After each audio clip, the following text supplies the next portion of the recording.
for dinosaurs before the 1700s was dragon. This video states the Earth is old, but the fossil record is young.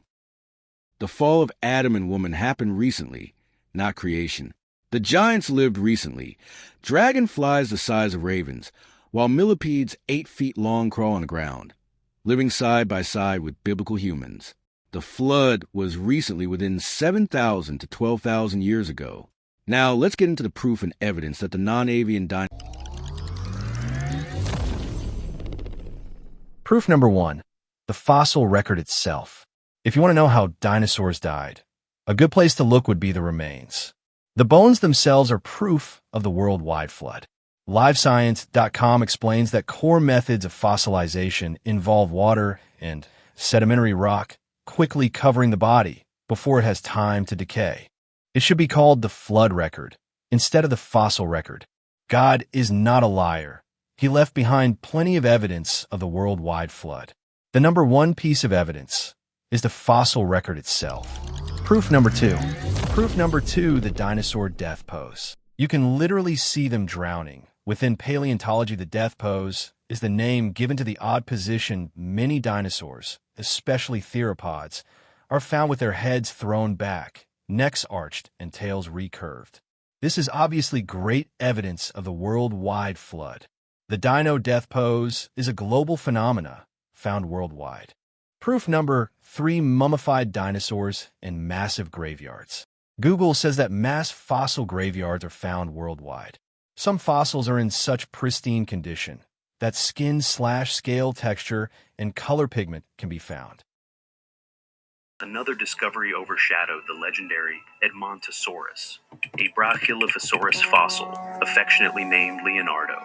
Leo's body was 90% preserved, with its skin almost intact and its muscle fibers still clearly marked, making it look like it died.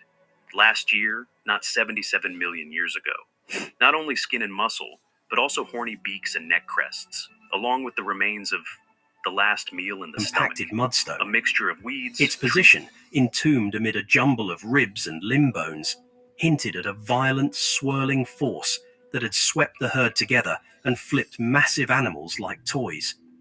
Field diaries from the Royal Tyrrell Museum crew describe how the force that had swept the herd together and flipped massive animals like toys. The flood. Field diaries from the Royal Tyrrell Museum crew and surged again. Amen. Each pulse dumping another load of silt and debris. Wow. Bones across the site show no strong preferred orientation, but instead a chaotic vertical stacking. Some articulated, most not, all packed by the energy of water rather than the slow work of time. Amen. The surfaces of these fossils tell their own story. Little weathering, few signs of prolonged exposure, and only occasional marks from scavengers. Most bones are clean, their edges sharp, preserved in the exact moment disaster struck. Showing these animals were rapidly buried much more recently. The soft tissue found within the leg bone of a T-Rex also disproves time span separation. The discovery of preserved blood vessels inside a fractured rib, belonging to one of the largest T-Rex specimens ever found. This biological detail being preserved, not lost to geological time. Human beings and dinosaurs walk side by side, just as there's modern birds in the Cretaceous. The gladius of T. longa lodged inside its body. The back portion of the cephalod's gladius lay deep within the fish's gut, while the fish's mouth was still open, as if caught mid-swallow. Researchers interpret this as a The fact that this organic matter is found within many dinosaur specimens all over the world is proof they were not created recently, but went extinct recently. Scientists are finding carbon, blood vessels, and other organic matter. According to science and Darwinian evolution, this genetic material should not still exist. The fact that it is found by scientists all over the world is proof. Instead of taking the evidence for what it is, they are trying to rewrite the law of decay. When carbon is found within dinosaur fossils, they claim it is because of contamination, while organic matter, which should have been lost due to geological timeline, is found proving these animals died out within 50,000 years ago.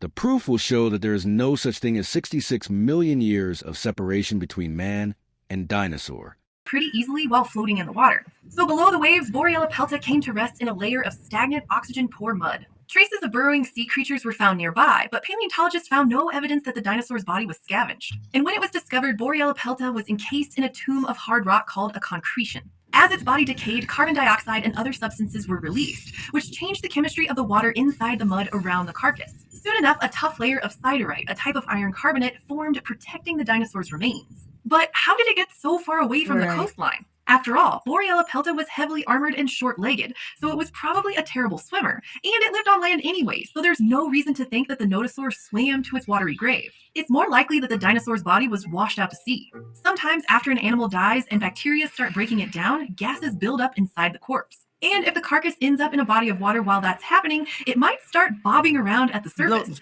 Scientists call this phenomenon bloat and float. Eventually, those gases escape, the body stops floating, and it sinks to the bottom. And no matter where an animal dies, there's a good chance its remains will get scattered around after death. But the concretion around Borealia pelta kept most of its skeleton together. Better yet, the rocky shell helped the dinosaur retain its three-dimensional shape, even as layers of sediment piled up on the carcass over time. Between the bloat and float process and the seafloor environment where it landed, Borealia pelta kind of hit the jackpot in terms of preservation.